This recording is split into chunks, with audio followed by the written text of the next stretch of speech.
Hello students, my name is Sanjay Pyasi, Senior Physics Faculty, PP Samani Center for Excellence.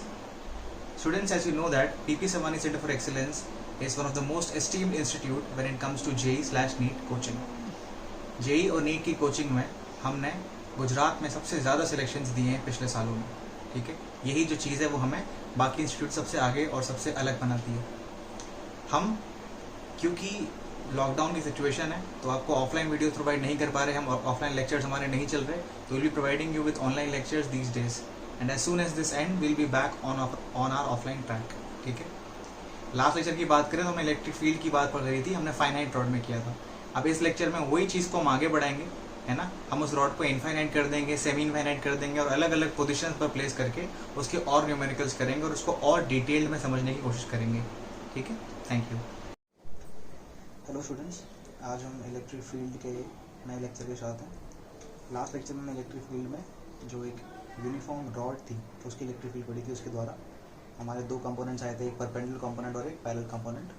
Perpendicular था k λ/d sin θ1 plus sin θ2 और parallel था k λ/d cos θ2 minus cos θ1. जब हमने सीखा था कि perpendicular distance, angle θ1 θ2 सब किस प्रकार से लेते हैं और कैसे क्या करते हैं. ठीक है, ये सब हम पढ़ चुके हैं. इसके आगे मैंने आपको होमवर्क दिया था, तो उसका सोल्यूशन जो है मैं इस वाले क्लास में आपको दे रहा हूँ. देखो कुछ इस प्रकार से होगा उसका सोल्यूशन. क्वेश्चन ऐसा कुछ था कि एक रॉड थी, ठीक है, आगे की तरफ कंटिन्यू कर दे रहा हूँ मैं, इनफाइनाइट रॉड. ठीक, इस पर लैम्डा कूलम पर मीटर जो है तो चार्ज था. इससे कुछ डिस्टेंस, ठीक है, कितना डिस्टेंस मैंने दिया था क्वेश्चन में, स्मॉल डी डिस्टेंस दिया था मैंने. उस पर एक चार्ज रखा हुआ था Q जिसका मास m था. ठीक है, डिस्टेंस कितना था, ये था स्मॉल d. इसे क्वेश्चन आपको दिया हुआ था, स्मॉल डी डिस्टेंस पर ये था चार्ज. और आपसे क्वेश्चन ये पूछा गया था कि ये जो चार्ज है, इस चार्ज को अगर हम स्लाइटली डिस्प्लेस करेंगे, बाई चांस मान लीजिए थोड़ा सा डिस्प्लेस किया हमने उसको, तो थोड़ा सा डिस्प्लेस करने पर क्या वो ऑसिलेट करेगा, और अगर वो ऑसिलेट करेगा तो what is the time period of SHM. ये हमारा क्वेश्चन था, हमें ये बताना है. ठीक है, तो आइए इसको सॉल्व करते हैं, देखते हैं कैसे हुआ ये क्वेश्चन. सबसे पहला पार्ट ये है कि हम इसको चेक करें, हम एसएचएम की इक्वेशन देखें. वो कैसे आती है, वो तब आती है जब आप एफ नेट की इक्वेशन लिखते हो. ठीक है, जो अगर माइनस के एक्स आ गई, ठीक है, वेर एक्स इज डिस्प्लेसमेंट, तो वो एसएचएम परफॉर्म करेगा. जैसे कि यहाँ पर है, अभी ये रेस्ट पर है, बढ़िया. इस लैम्डा की वजह से इस पॉइंट पर अगर इलेक्ट्रिक फील्ड की बात करें तो इलेक्ट्रिक फील्ड की वैल्यू कितनी होगी, ई. हम जानते हैं कि इसकी वजह से दो कंपोनेंट होते हैं, एक पैरेलल और एक परपेंडिकुलर. क्योंकि ये इनफाइनाइट है तो पैरेलल कंपोनेंट आएगा ही नहीं. θ1 θ2 दोनों 90, सिर्फ परपेंडिकुलर आएगा. तो कितना होगा, k λ/d sin θ1 plus sin θ2. θ1 θ2 दोनों 90 हैं, तो हमारा आंसर आएगा 2k λ/d. ठीक है, तो इस प्रकार से बच्चों हमारा आंसर आ गया 2k λ/d. ये हमारा इलेक्ट्रिक फील्ड की वैल्यू जो है सो हो गई, है ना. तो फोर्स कितना लग रहा होगा ऊपर की तरफ, ये चार्ज Q, तो फोर्स लग रहा होगा ऊपर QE, और नीचे क्या लग रहा होगा, mg.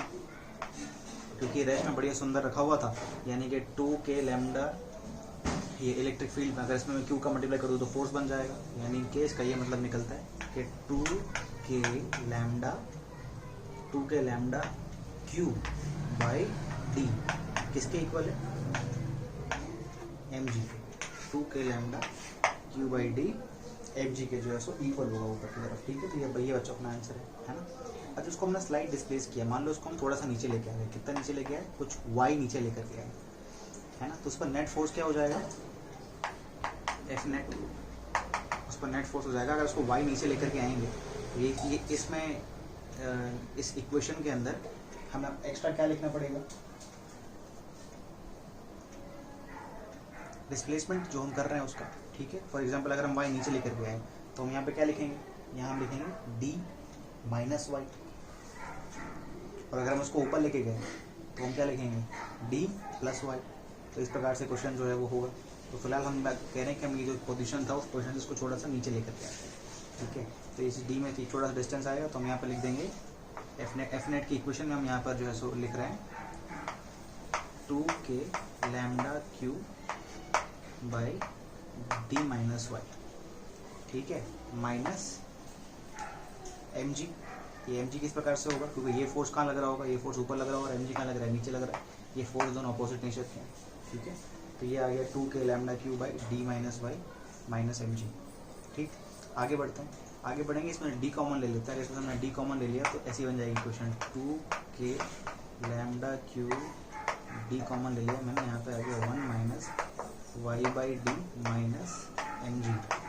इसको ध्यान से देखें हम तो समझ पाएंगे कि ये जो इक्वेशन लिखी हुई है यहाँ पे ये ऑलरेडी एम जी है। ठीक है, और अगर इसको हम ऊपर लेकर के जाएंगे तो ऐसा कुछ बन जाएगा, ये हो जाएगा m g upon 1 minus Y by d minus times of m जी। ठीक, इस प्रकार से इक्वेशन बन गई। इसको आगे फर्दर सॉल्व करते हुए हम क्या लिखेंगे, इसको आगे सॉल्व करते हुए लिखेंगे, ये जो ऊपर जाएगा तो M ji into 1 minus Y by D की power minus 1 minus M G. ठीक है, हम जानते हैं y जो है बहुत छोटा डिस्प्लेसमेंट है, क्योंकि ये नेग्लिजिबल इस कंपैरिजन में -1 यहाँ मल्टीप्लाई हो जाएगा, 1 प्लस एक्स की पावर n अंदर मल्टीप्लाई हो जाएगा, तो ये बन जाएगा m g 1 plus y by d. M ji into 1 से 1 कट गया तो हमारा m g y by d जो है वो सोल्यूशन एफ नेट का, मतलब जो नेट फोर्स है उस नेट फोर्स का सोल्यूशन आ गया m g y by d, ये है। ठीक है, ये तब है जब हमने उसको नीचे की तरफ डिस्प्लेस किया है, क्योंकि y नीचे की तरफ है तो मैं इसके लिए नेगेटिव साइन यूज कर रहा हूँ। ये एफ नेट का हमारा इक्वेशन जो है सो आ गया। इसको ध्यान से देखें, एफ नेट को तो हम समझ जाएंगे कि जब हम लिखते थे एफ इज इक्वल टू के एक्स, तो ये हमारा डिस्टेंस है, ये रहा अपना कॉन्स्टेंट के M G by d.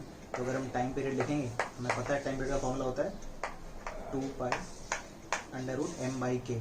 M mass है और के क्या है, एम जी बाई डी, तो वो डी ऊपर चला जाएगा, एम से एम कैंसिल हो गया। टाइम पीरियड का फॉर्मूला आया 2 pi under root D by G. इस प्रकार से हमारा क्वेश्चन जो है वो सॉल्व हो गया। हमारा टाइम पीरियड का फॉर्मूला है 2 pi under root D by G. ठीक है, तो आप इसको नोट कर लीजिए, ये अच्छा क्वेश्चन था, ये मैंने आपको होमवर्क दिया था। हम आगे बढ़ते हैं।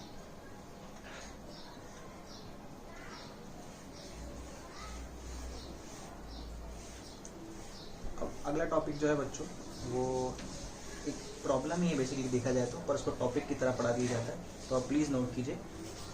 नेक्स्ट टॉपिक है electric field due to ring. एक रिंग के द्वारा इलेक्ट्रिक फील्ड जो है किसी पॉइंट पर, उसकी जो उसकी एक्सिस पर लोकेटेड है, उस पर हमें इलेक्ट्रिक फील्ड की वैल्यू जो है सो वो निकालनी है।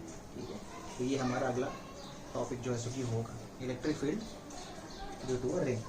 ठीक है, तो एक रिंग समझते हैं आप लोग, मैं रिंग बना रहा हूँ। ठीक है, और उसको उसकी अपन इलेक्ट्रिक फील्ड कैलकुलेट कर रहे हैं। रिंग यानी कि ऐसा कुछ। पहले मैं टॉपिक लिखता हूँ, electric field at a point on the axis of a ring. ठीक है, electric field at a point on the axis of a ring. तो देखिए जैसे कि अगर ये रिंग है, ठीक है, इस रिंग की इस एक्सिस पर कोई पॉइंट है P, इस पॉइंट पर इलेक्ट्रिक फील्ड की क्या वैल्यू होगी वो हमें निकालनी है। आपको कुछ चीज़ें दी हुई हैं, जिसमें पहली चीज़ ये है कि इसका रेडियस कितना है A, इस पर चार्ज जो है वो डिस्ट्रीब्यूटेड है कुछ इस प्रकार से। ठीक है, और इस पर जो चार्ज डिस्ट्रीब्यूटेड है वो लैम्डा कूलम्ब पर मीटर के साथ डिस्ट्रीब्यूटेड है, या फिर उसको ऐसा भी ले सकते हो कि इस पर Q चार्ज है। ठीक है, ये भी एक इन्फॉर्मेशन दी जा सकती है कि इस पर कैपिटल Q चार्ज है। इस पूरे पर हमें बताना है इस पॉइंट P पर इलेक्ट्रिक फील्ड कितनी वैल्यू आएगी, कितना इलेक्ट्रिक फील्ड होगा बेसिकली। ठीक है, तो सेटअप समझ रहे हैं आप, सेटअप कैसा है, ये ऐसे रिंग है, ऐसे रिंग है, इस रिंग का ये सेंटर है, ये वो पॉइंट P है, और अपन को इस पॉइंट पर इसकी वजह से इलेक्ट्रिक फील्ड जो है सो बताना है। ठीक है, तो कैसे किया जाए इसको, क्या दिमाग लगाया जाए इसमें, कैसे होगा क्वेश्चन। ये जो ऊपर वाला है, ठीक है, इस पॉइंट की वजह से इस पॉइंट पर इलेक्ट्रिक फील्ड डायरेक्शन क्या होगा, ऐसे कुछ देखो, इस चार्ज से इधर किधर होगा, ऐसे।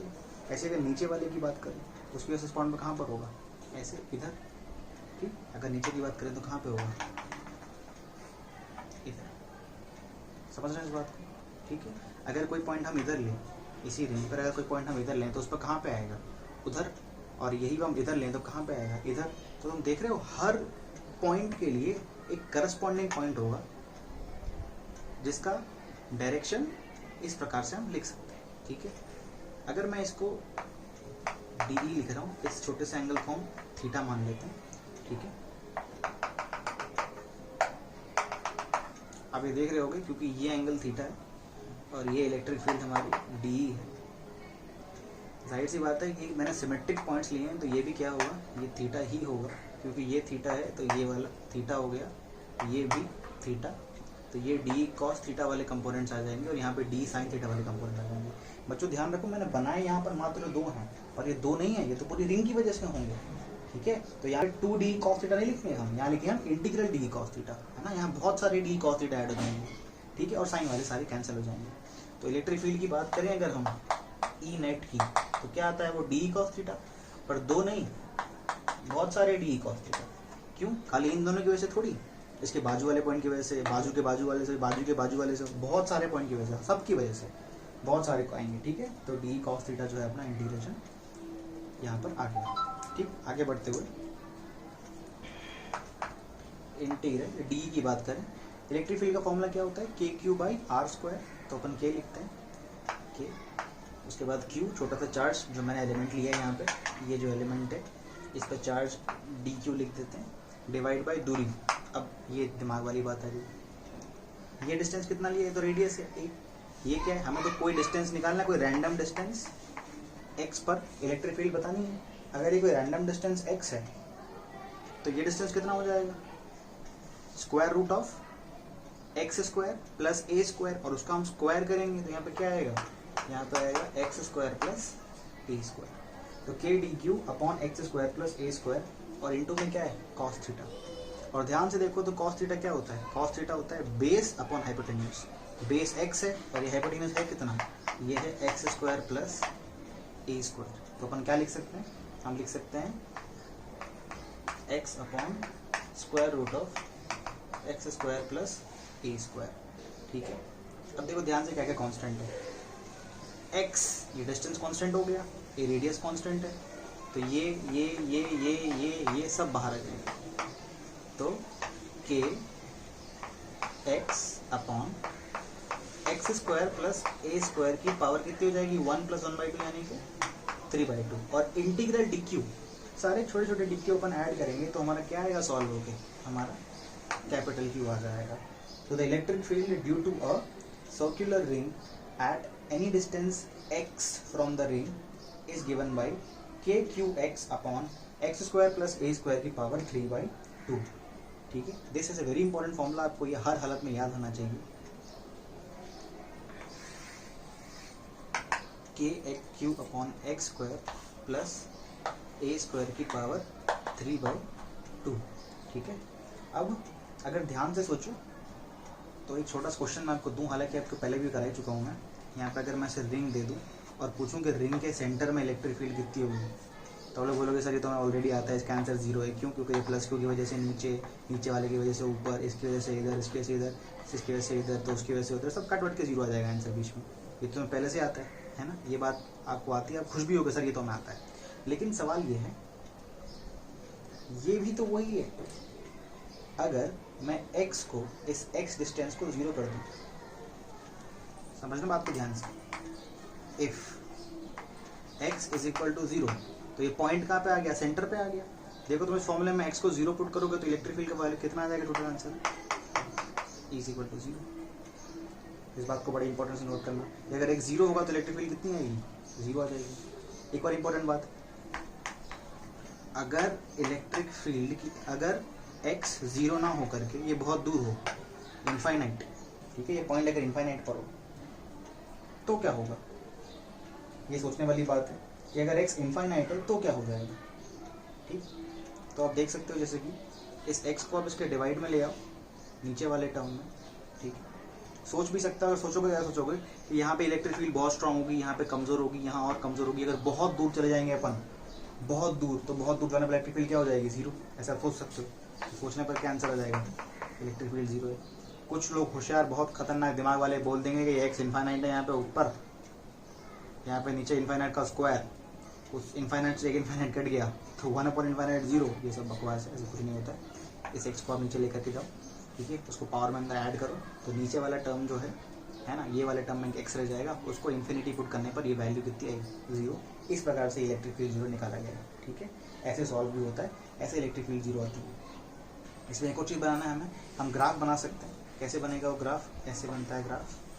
ठीक है, ये कोई स्टैंडर्ड ग्राफ नहीं है, ऐसा कुछ ग्राफ हम पढ़ते नहीं है कभी, एक्स और एक्स की पावर 3/2 वगैरह। तो मैं आपको बना के बता रहा हूँ ग्राफ कैसा बनता है। यहाँ पे एक्स एक्सिस पर मैंने एक्स लिया है यानी कि डिस्टेंस। ठीक है, ये वाई एक्सिस पर इलेक्ट्रिक फील्ड, तो ग्राफ कुछ ऐसा बनता है। ठीक, ऐसे देख रहे हैं आप, चालू 0 से होता है, एक मैक्सिमम वैल्यू अटेन करेगा और बाद में कहाँ हो जाएगा, इन्फिनिटी की तरफ जाएगा, वापस 0 हो जाएगा। ऐसे ही वाई में नीचे की तरफ जाएगा, एक मिनिमम वैल्यू ऑब्टेन करेगा। ये मैक्सिमम वैल्यू और मिनिमम वैल्यू है। ठीक है, ये बहुत खतरनाक बात होती है समझना कि ये वैल्यूज कितनी कितनी होंगी, क्या होगी मैक्सिमम वैल्यू और क्या होगी मिनिमम वैल्यू। ठीक है, यहाँ पे क्या लिखा जाएगा। अब एक बहुत पुरानी बात बचपन की, कि अगर कभी किसी फंक्शन का मैक्सिमा या मिनिमा निकालना हो तो क्या करो, उसे डिफरेंशिएट कर दो, और डिफरेंशिएट करने के बाद उसको 0 के इक्वल पुट कर दो, तो जो x की वैल्यू आती है इस फंक्शन से वो हमारा मैक्सिमा और मिनिमा होता है। तो बस किस बात की देर है, फंक्शन अपने सामने है, उसे क्या करना है हमें, dE/dx, उसे डिफरेंशिएट कर देना है x के रिस्पेक्ट में। इसको डिफरेंशिएट करेंगे बच्चों, k q तो कॉन्स्टेंट है उसका, तो नहीं होगा, वो तो बाहर आ गया। दो फंक्शन है x और x² + a² की पावर 3/2। पहले x का कर देंगे, तो x का करेंगे तो क्या आएगा 1/x² + a² की पावर 3/2। बाद में x का छोड़ देंगे और इसको करेंगे 1/x² + a² की पावर 3/2 को। ठीक है, तो इसे जब इसे डिफरेंशिएट करेंगे तो इसे डिफरेंशिएट करने का क्या तरीका है, इसे ऊपर लेकर के आओ, x² + a² की पावर क्या बनेगा 3/2, -3/2 बाहर आएगा। ठीक है, -3/2 बाहर आने के बाद पावर -1 होगी तो क्या बन जाएगा -5/2। तो नीचे क्या हो जाएगा x² + a² की पावर 5/2, और इसका डिफरेंशिएशन होगा x² + a² कितना होता है वो 2x, और ये x ऑलरेडी ऊपर है ही, तो यहाँ पे आ जाएगा 2x²। तो इस प्रकार से जो है ये डिफरेंशिएट होगा 3/2 2x² x² + a², और नीचे जो है सो 5/2 आ गया। अब यहाँ पर एक मसला है, तो मसला क्या है कि सर इसे सॉल्व कैसे किया जाए, इस ऐसी भयानक इक्वेशन को सॉल्व कैसे किया जाए। इक्वेशन दिख भयानक रही पर है सिंपल, देखो कैसे। ठीक है, ये ऊपर वाला पार्ट आप लिख चुका है, तो मैं इसको यूज़ कर रहा हूँ, इस डायग्राम को इनफैक्ट मिटा करके इस वाले पार्ट को मैं यूज़ कर रहा हूँ।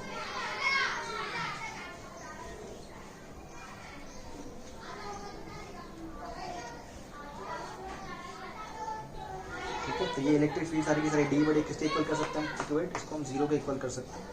तो आप देखोगे k गया 0 में, q गया 0 में, यहाँ पे x² + a², ये हो गया 1/x² + a² की पावर 3/2 इज इक्वल टू, ये 2 से 2 कैंसिल हो जाएगा, ये हो जाएगा 3x² +